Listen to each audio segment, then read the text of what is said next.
iPhone 6s, and it's no surprise that every single year before the actual release we know so much about the new generation iPhone. It's almost impossible to keep leaks tied down. Well, I'm going to go ahead and share everything that's floating out there and everything that is not going to happen on the iPhone 6s. Now to begin, I just wanted to say that the iPhone 6 and 6 Plus are two incredibly well-made phones, very well polished. Apple finally catered to the larger phone market with the 6 Plus, and all around, good job. So how could Apple improve upon this? Well, for one, the iPhone 6 Plus and 6 Plus S will not feature any design changes. It just doesn't make sense. If we take a look at the lineup of all previous iPhones, here's what we see. The iPhone 2G and 5C don't count, but the iPhone 3G and 3GS shared a similar design. The only distinguishing factor was some reflective lettering on the back of the 3GS. Other than that, you couldn't tell them apart. Same with the 4S. The only differences were the antenna bands. The placement was changed to fix antenna gate. Now between the 5 and 5S, the only difference is that new flash unit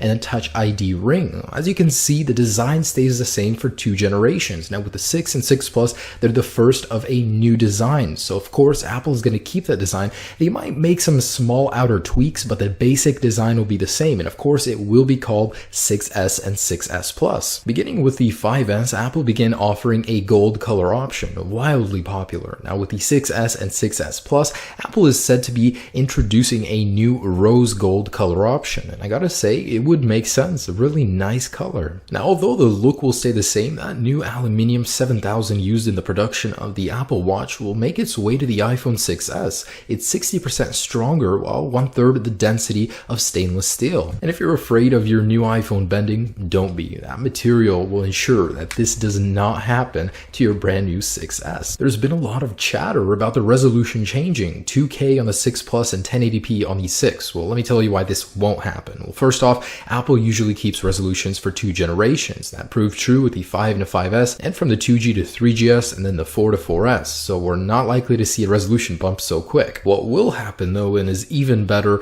is Force Touch technology. It's going to make its way over to the iPhone from the Apple Watch. It's where your screen can measure. It's sensitive to the amount of force you're pressing on it, and that's really cool. Now, thanks to a leak, we have some applications where Force Touch could be useful on the iPhone 6S. Now, say you're in Maps and you want to drop a pin. The old way to do it would be to press and hold. Well, now you can press and press harder, and it'll drop a pin for you. Now, while watching media or music, you can actually press the fast forward or rewind buttons, and depending on the pressure that you put on it, it'll change the speed at which you're moving through media. Really neat. In terms of material, the glass is said to be replaced from ion strengthened glass to the latest Gorilla Glass 4 technology, which is used in the Samsung Galaxy S6. The iPhone 6 is not very good in terms of shatter resistance. I won't deny it. The iPhone 6 is not the fastest phone on the market. There's plenty of competition that just blows the iPhone 6 out of the water. It's about time Apple catches up to competition. The current iPhone 6 pales in comparison to the Galaxy S6, only a measly 1GB of RAM and a 1.4 GHz dual-core processor. There's certainly room for improvement here, and Apple will be revamping that processor on the iPhone 6s. It'll be an Apple A9 chip made by Samsung and some orders from TSMC. It'll be a 14nm construction, unknown specification at the time, but will have 2GB of LPDDR4 RAM to go along with it. Now get this, Apple has not upgraded megapixel size. They've upgraded the actual sensor and quality, but not the megapixel size since the iPhone 4S. I think it's time for a change. Now, the new 6S, based on reports, will feature a 12 megapixel sensor. The sensor itself will be made by Sony, reportedly an RGBW sensor, and it will have smaller pixel sizes, which is not good for low light performance. And of course, it'll have 4K capability. Now, reports state that the battery life on the iPhone 6S will be better, but not by means of a new battery. The battery size is likely to stay the same. Hopefully it doesn't, because between the 5 and 5S, even though design stayed the same, the actual battery was upgraded. So hopefully we see that, even though it's not likely to happen, but battery life will likely be enhanced by terms of software tweaking. Now let's talk about some of the smaller features the iPhone 6S is likely to receive. First off, the FCC labels on the back of the device, they're ugly. I mean, they don't belong there. And there's new ruling that the FCC allows that could allow Apple to remove them from the upcoming 6S, as long as the user's guide points out where to find them in the phone's menu. Really interesting. Reports state that the Touch ID sensor on the iPhone 6S will be greatly improved in terms of accuracy, and although it's not likely to happen, Apple did file patents for a screen-enabled Touch ID detection system. Really interesting as well. Now, one can dream for wireless charging, but it's not likely to be introduced on the iPhone iPhone 6s. Even though it was introduced on the Apple Watch,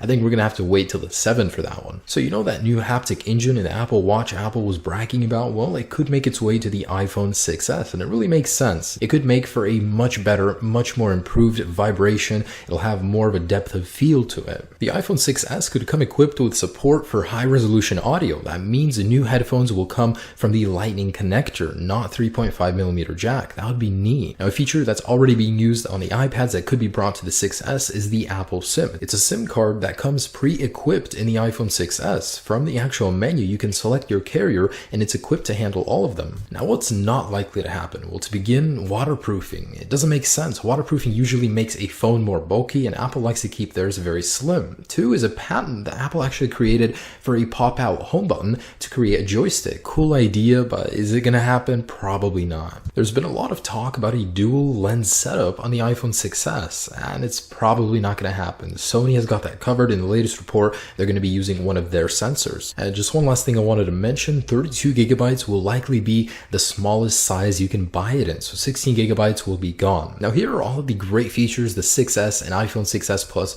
will both feature, and I'm sure there will be some differentiating features between the two models. Now, based on the reports and leaks, everything we know about these devices already, they're shaping up to be some great contenders to the competition out there right now. I certainly can't wait to get my hands on the new iPhone 6s and